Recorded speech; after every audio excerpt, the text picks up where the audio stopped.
ये पेट का नीचे वाला हिस्सा जो बाहर निकल के लटक आता है, कितना बुरा लगता है। इसी को कम करना बहुत मुश्किल काम है। अगर यही आपका अंदर चला जाए ना तो 90% बॉडी आपकी स्मार्ट लुक में आना शुरू हो जाती है, जिसको लोअर बेली फैट कहते हैं। आसान एक्सरसाइज बता रहा हूं जो कि मर्द और औरत दोनों कर सकते हो और डायरेक्ट हिट करती है आपकी लोअर बेली पे। Exercise number 1, set number 1, 40 repetition. Start. 1 2 3 4 30 second का रेस्ट लेना। एक्सरसाइज नंबर 2 की तरफ आते हैं। एक्सरसाइज नंबर 2 है, देखिए स्लो माउंटेन क्लाइंबिंग करनी है। 1 2 स्लो करनी है, कोई जल्दी नहीं है। इसके भी 3 सेट लगाएंगे 50 50 50। Exercise number 2, set number 1, 50 repetitions. Start. 1 2 3 4 30 second का रेस्ट लेना है। एक्सरसाइज नंबर 3 की तरफ आते हैं। टांगे उठानी है और 1 बाय 1 अपनी चेस्ट की तरफ लेके आएंगे। Exercise number 3, set number 1, 30 repetitions. Start. 1 2 3 30 second के रेस्ट के बाद एक्सरसाइज नंबर 4 की तरफ आते हैं। Set number 1, 30 repetitions. Start. 1 2। Exercise number 5 maximum pressure देती है आपकी लोअर बेली पे। टोटल लगाएंगे 3 set. Exercise number 5, set number 1, 20 repetitions. Start. 1 slow, 2 slow, 3 4। अब कुछ लोग पूछेंगे एक्सरसाइज का बेस्ट टाइम कौन सा होता है। देखिए एक्सरसाइज का जो बेस्ट टाइम है ना, जो आपको आपकी बॉडी पे सबसे ज्यादा असर करता है, वो मॉर्निंग ब्रेकफास्ट करने से पहले और रात को डिनर। दूसरा टाइम जो है वो रात को डिनर करने से पहले। मैं विकास, आप देख रहे हैं फिटनेस फॉर एवरीवन।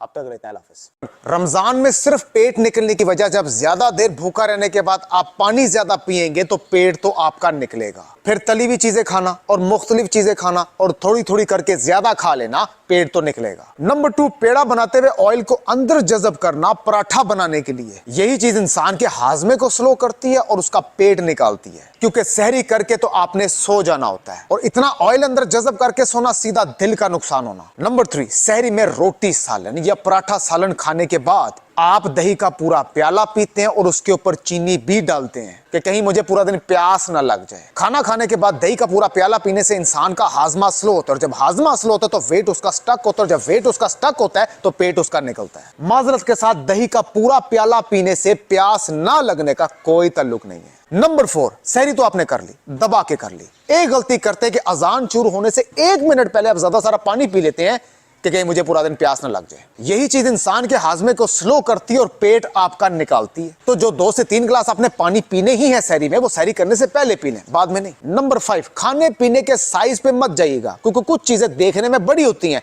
लेकिन कैलोरीज उसके अंदर कम होती हैं और हजम भी जल्दी होती हैं, और कुछ चीजें साइज में छोटी होती हैं लेकिन डीप फ्राइड हुई होती हैं, लेकिन कैलोरीज बहुत हाई होती हैं जो कि देर बाद हजम होती हैं, जो कि सिर्फ 4 बेसन के पकौड़ों में 476 कैलोरीज पाई जाती है।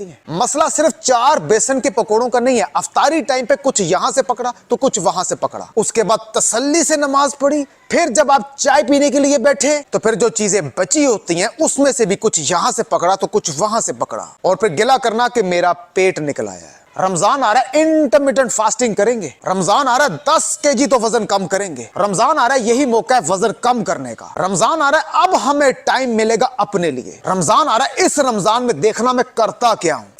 रमजान गुजर गया, आपने कुछ नहीं किया, सिर्फ जज्बाती होके इरादा किया। जो आज नहीं ना कर सकता वो कल भी नहीं करेगा। वक्त गुजरता रहेगा, जिस्म उसका बढ़ता रहेगा। कोई साथ वाले घर से आके आपको आके जगा के नहीं बोलेगा कि जी आपका वजन बढ़ रहा है, आप देखने में बुरे लग रहे हैं, अपना वजन कम करें। कोई रिश्तेदारों में से भी आके आपको नहीं बोलेगा कि जी आपका वजन बढ़ रहा है, आप देखने में बुरे लग रहे हैं, जो कपड़े आप पहन रहे हैं आप पे सूट नहीं करे, आप प्लीज अपना वजन कम करें। आपको खुद करना है। आपने खुद अपने आप को शीशे में खड़ा करके अपने आप को देखना और यह समझाना है कि पहले मेरा जिस्म ऐसा नहीं था, लेकिन अब मैंने अपना जिस्म को कम करना है, स्मार्ट करना है, दिखने में अच्छा लगना है। एटलीस्ट जो मैं इतने महंगे कपड़े लेता हूं, ये लेती हूं, वो मुझे सूट तो करें। मैं हमेशा एक चीज कहता हूं कि जितने मर्जी महंगे कपड़े पहने, जितने मर्जी ब्रांडेड कपड़े पहने, वो तब तक आप पे सूट नहीं करेंगे जब तक आपकी बॉडी स्मार्ट नहीं होगी। और सस्ते से सस्ते कपड़े भी आप पहन लेंगे ना, लेकिन बॉडी आपकी स्मार्ट होगी तो वो कपड़े भी सस्ते आप पे ब्रांड लगेंगे। आपने अपना वजन कम करना है ना। बस आखिर में एक बात बोलूंगा, पहाड़ को जब दूर से देख के बोलेंगे ना कि ये पहाड़ बहुत ऊंचा है, मैं इस पे नहीं चढ़ सकता या नहीं चढ़ सकती, तो फिर आप वहीं से वापस मुड़ जाएंगे। आप कभी भी पहाड़ पे नहीं चढ़ सकते। लेकिन जब आप पहाड़ के करीब जाएंगे आपका डर खत्म हो जाएगा, क्योंकि चढ़ने के रास्ते उसके ऊपर बने होते हैं। सेम इसी तरह वजन कम करने से डरे मत, डाइट प्लान से डरे मत कि पूरा दिन भूखा रहना पड़ेगा। वो क्रैश डाइट होती है, वो गलत डाइट होती है, वो कीटो टाइप डाइट होती है जिसमें आपको आधे से ज्यादा दिन भूखा रहना पड़ता है। इसी तरह की क्रैश डाइट करके अक्सर लोगों का वेट वापस बाउंस बैक करता है। बस एक दफा अपनी बॉडी के मुताबिक अपने प्लान को, डाइट प्लान को डिजाइन करना पड़ता है, क्योंकि हर एक की एज के मुताबिक, वेट के मुताबिक और हाइट के मुताबिक हर एक का प्लान डिफरेंट होता है, क्योंकि उसकी मेडिकल कंडीशंस भी देखी जाती हैं। अब थायराइड की लड़की का प्लान हो रहा है, जिसका ब्लड प्रेशर हाई है, लो है, उसका प्लान हो रहा है। पीसीओएस की लड़की का प्लान हो रहा है, और जिसका बड़ा ऑपरेशन है उसका प्लान हो रहा है, जिसकी नॉर्मल डिलीवरी हुई उसका प्लान हो रहा है। सेम इसी तरह एज मैटर करती है। किसी की 20 साल है, किसी की 30 साल है, किसी की 40 साल है, तो किसी की 50 साल है। बाकी प्रॉपर कस्टमाइज्ड डाइट प्लान के लिए आप मेरे जो मेन पेज पे जाएंगे तो वहां पर आप देख सकते हैं। लेकिन सीरियस लोगों के लिए जो कस्टमाइज्ड डाइट प्लान को समझते हैं, टिप वो मैं यहां पर देता रहता हूं, आप मेरी वीडियो में जाके देख सकते हैं। जो सीरियस है, जिन्होंने वजन कम करना है, बस वो राब्ता करें। बाकी वजन कैसे कम करना, पेट अंदर कैसे करना, बताता रहूंगा। जुड़े रहें, मिलते हैं नेक्स्ट वीडियो में।